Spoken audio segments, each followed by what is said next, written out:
assez mystérieux, il parle pas beaucoup. Il est passionné par deux choses, le basket et la bande dessinée. Pak Eun a une petite particularité, c'est qu'il vit dans une résidence de luxe, se déplace uniquement dans sa voiture avec son propre chauffeur, et avec lui, il y a toujours ce gars, très silencieux, qui suit partout, à s'y méprendre, on dirait presque un garde du corps. Alors évidemment, dans son collège, ça parle.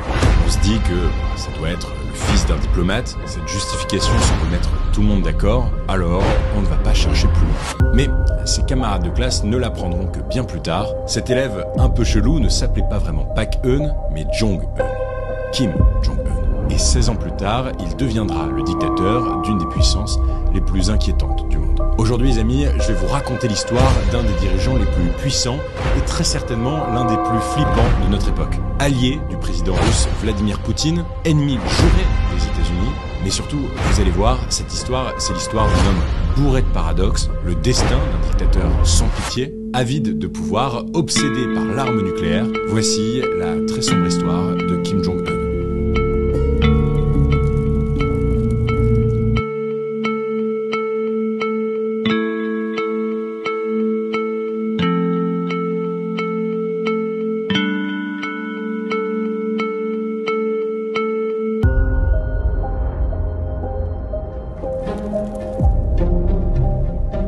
Cette histoire commence le 8 janvier 1982, ou 1983, ou 84. En fait, pour être honnête, je saurais pas trop vous dire quand commence cette histoire.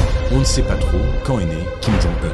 Mais accrochez-vous, parce que en Corée du Nord, les zones d'ombre sont monnaie courante et le storytelling très important. Alors pourquoi on ne sait pas exactement? Parce qu'en fait, sur cette histoire de date, la dynastie des Kim, puisque c'est leur nom de famille, aime les années en deux.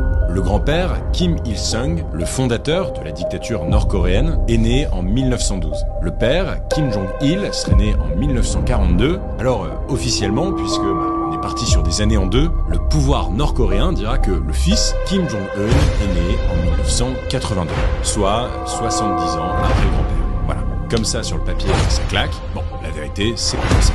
D'ailleurs, c'est exactement la même chose pour le lieu de naissance. Jong-un est probablement né à Wonsan, une ville de la côte est de la Corée du Nord. Mais voilà, le problème, encore une fois, c'est que ça évoque rien.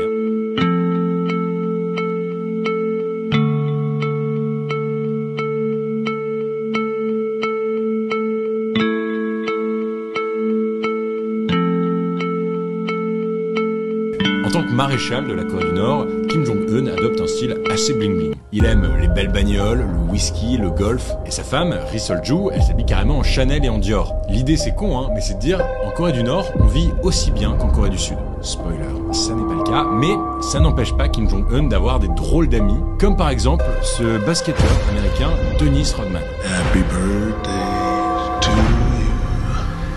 Happy birthday to you. Happy birthday to my Happy birthday to you. Bon, et côté politique intérieure, Kim Jong-un met un point d'honneur à ce que Pyongyang soit la vitrine officielle du pays. Depuis qu'il est au pouvoir, c'est simple, il inaugure un quartier par an. Rendez-vous compte, à Pyongyang, une 50aine d'immeubles sont sortis de terre en moins de 10 ans. Dans son délire de grandeur, et pour se rappeler les montagnes suisses, sans doute, il inaugure aussi une station de ski. Ouais, une partie du peuple crève encore de faim, mais au moins, les élites peuvent skier.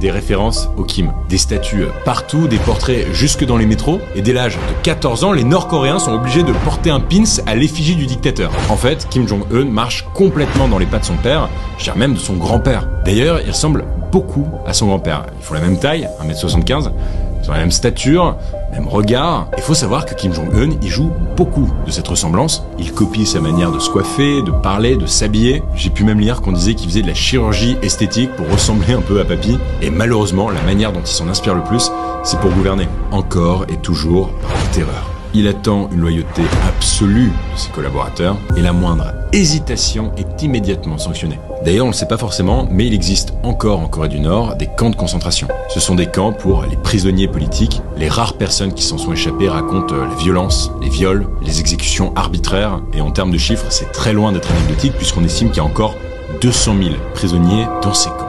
Ce n'est d'ailleurs pas la seule réponse de Kim Jong-un à d'éventuelles trahisons. Dans un régime dictatorial comme la Corée du Nord, il y a encore, vous vous en doutez, la peine de mort. Et il a la gâchette facile. Je vous donne un exemple que je trouve particulièrement marquant. Vous vous souvenez de Chang Song-taek, son oncle? Eh bien, Kim Jong-un a vraiment eu du mal à supporter ce comportement de régent. Il avait l'impression que son oncle le prenait pour un gamin, que Chang menait sa propre politique. Alors, le 8 décembre 2013, en pleine réunion du parti, Chang est arrêté. Il sera jugé 2 jours plus tard.